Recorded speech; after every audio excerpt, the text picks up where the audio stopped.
First of all, your take on last night's summit, a failure for President Trump? I think so. I mean, I don't think he got anything out of it. Putin got all the points out of it. If you judge it by that, Putin got the red carpet treatment. He got effectively an American warm handshake coming out of the cold. This is a man who is already, I think, indicted in 100 countries for war crimes, and probably was laughing all the way home. You know, he conceded nothing.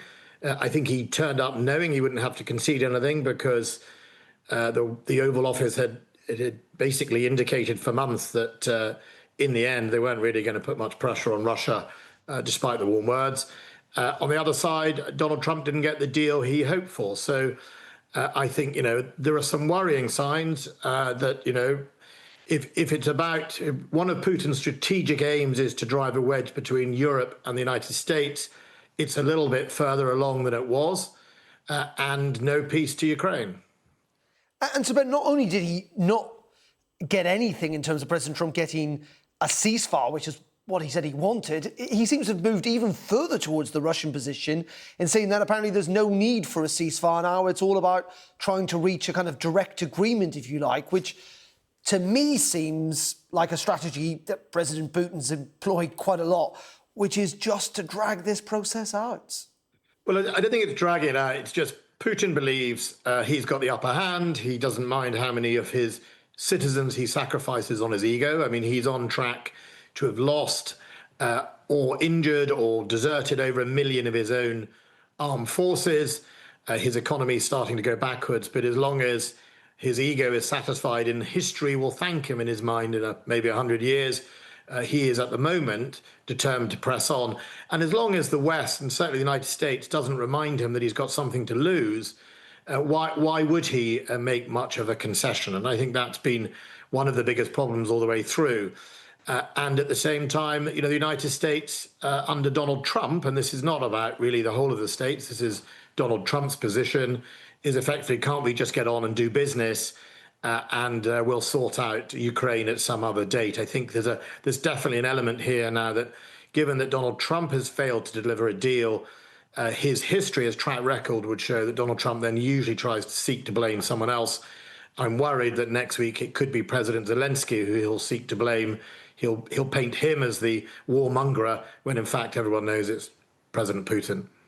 Let's talk about the one glimmer of hope that European leaders have effectively alluded to, which is this idea of security guarantees, that the United States might have moved on this. I saw earlier suggestions that there might be some type of Article 5-esque kind of security guarantee from the United States when it comes to Ukraine's security in the future. What's your understanding of what a security guarantee and the US's involvement might be in that?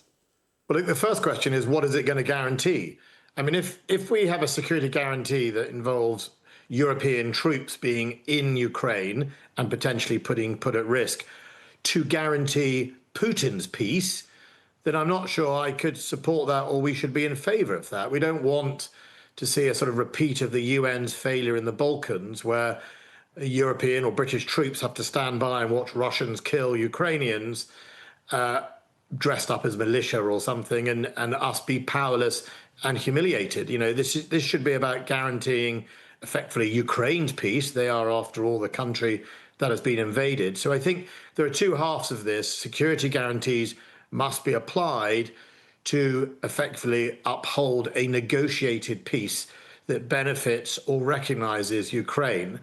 I think if it's just really about allowing Putin to go back and rearm while we end up effectively policing maybe Ukraine, I think that would be totally wrong. So I think we have to get to the bottom of, first of all, that security guarantees on their own are not everything. They have to be about guaranteeing a just peace. I don't see any just peace on the horizon for now. All I see is a United States that's quite keen under Donald Trump to do business deals in Ankara, but not very keen to put any pressure on Russia at all.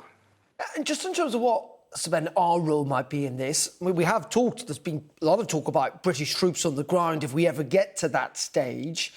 What's your sense of our capability in regards to that?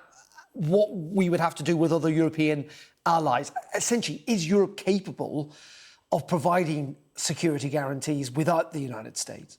Well, Europe is capable if NATO relinquishes some of its requirements on our standing forces. You know, a large part of European armed forces are designed and pledged, designed for a NATO plan and pledged to NATO under the commander of the Supreme Allied Commander Europe, SACEUR. If, for example, NATO was to relinquish and say, yes, you can have a corps, which is a number of divisions or a few divisions, then a number of European countries, including the United Kingdom, could redeploy those people to be used for this purpose of Ukraine. And if I was in my job today, I'd be pushing for the deployment of the ARC, which is the rapid deployment corps of NATO, to be used in this environment. There's very few Americans in the ARC, so it's therefore possible to do it. But I think the reality is Britain and a sort of ad hoc bunch of Europeans simply don't have, at the moment, the forces to do it. And I worry when I see trailed in the media sources in Number 10 talking about British troops could be deployed. And the simple answer is, what troops? You know, we have a battle group in Estonia. We're quite overstretched.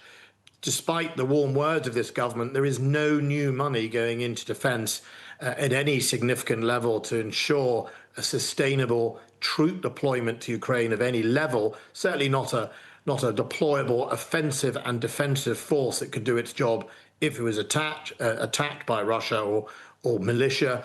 We need to make sure that we are properly investing. And, you know, this is the problem with Number 10s under both governments, who have often postured around the world volunteering British forces. And unless the Secretary of State for Defence is prepared to say no, Prime Minister, and the Treasury is prepared to fund it, we end up with a hollowed out, stretched armed forces. And just very finally, Sir Ben, if I can, while we've got you, there's reports today, I don't know if you've seen them, about the fact that thousands of more Afghan nationals might have been affected by another data breach, this one at Stansted airports. The government seems to be downplaying it, saying it's not as serious as the one we've seen before. What's your sense of that?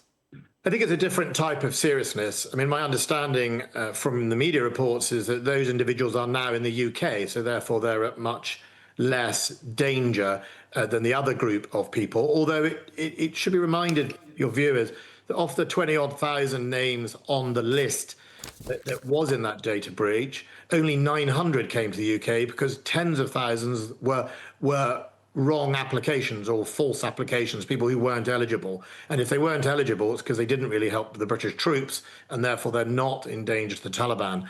It's a different type of seriousness, this, however, which is an enduring threat from hostile states such as Russia, potentially China, to our infrastructure and our resilience. You know, foreign intelligence are always after things like manifest, airport, airline, passenger records, because it allows them to spot our logistics and our operations. They do it all the time. I think that's what this probably was a hostile state wants to know what's going on at Stansted, who's flying where, what are our logistics, That's the more serious issue at the moment, and that needs to be dealt with.